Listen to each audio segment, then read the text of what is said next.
Hey everyone, this is Kevin from Kevin's Miracle Fleet. Today we're going to be taking a look at the Marvel Legends X-Men 97 Magneto. We're going to go ahead and take a look at the figure, at the accessories. We'll take a look at the packaging, and we'll do some measurements.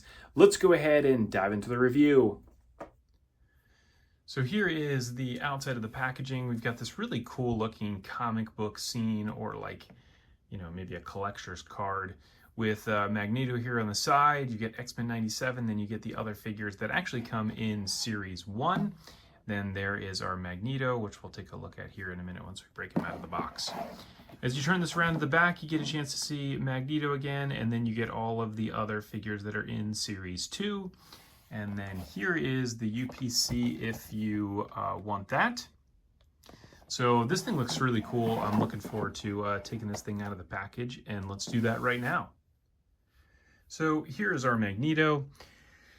So let's go ahead and start with the accessories. So you get two different additional hands. The hand sculpt here is amazing. It's pretty cool to see all of the little grooves there in the hand, like the lifeline, as well as, at each hinge of the knuckle, which is really nice. So you get a right hand, a right hand and a left hand.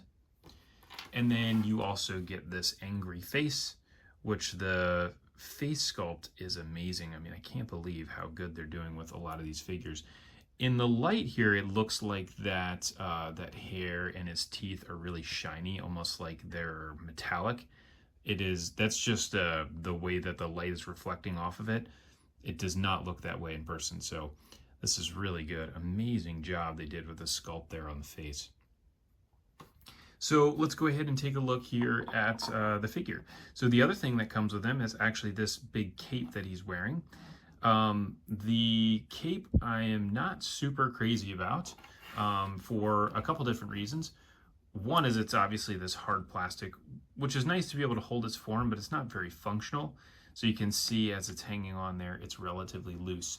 Now, the other thing is on the underside, it has a little teeny peg hole there on his back. But because of his hair, you can see that, it doesn't really plug in very well. And even if you take the head off and you try to plug the cape in, like really push it in there, and then put his head back on, it just doesn't quite work. So I'm kind of debating on whether or not I'm gonna keep it that way or maybe get some type of soft goods to be able to do it. That would have been nice to be able to have soft goods with maybe a tiny little wire in it. Obviously for a $25 figure, probably not going to get that, but either way, that is that. So let me go ahead and take this off. This is what the cape looks like with it off. And then there again is that peg hole on his back. So if we start here with his head, again, the head sculpt is very well done. Amazing to get all of the little creases in the face, as well as what's going on with the hair. The hair looks really good, really well done.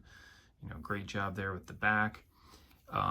The only thing is, obviously, with his hair longer like that, it limits the articulation. So you can't really tilt his head back at all. You can definitely tilt it forward like that, but it is on a ball joint, and then it also has a hinge joint there at the neck to be able to move the head. So you can turn it side to side.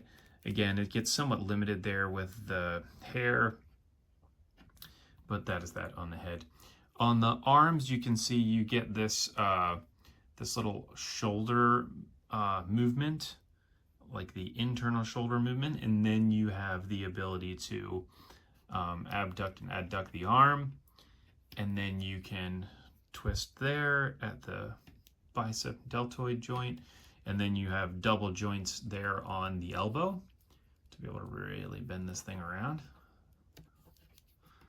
like that.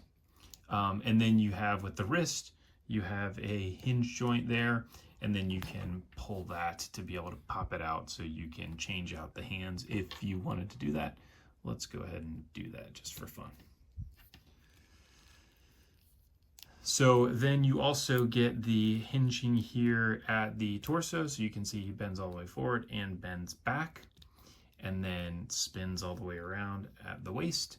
With his legs, you have that ball joint in there, so you can pull his legs out really far.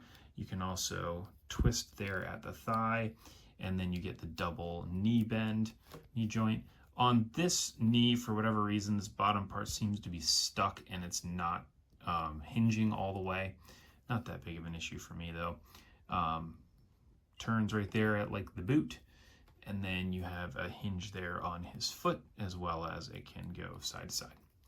So overall, I would say I really do like this figure. I like the design, to be honest, with a big M on his chest. I think it's just kind of silly, but it's still really cool.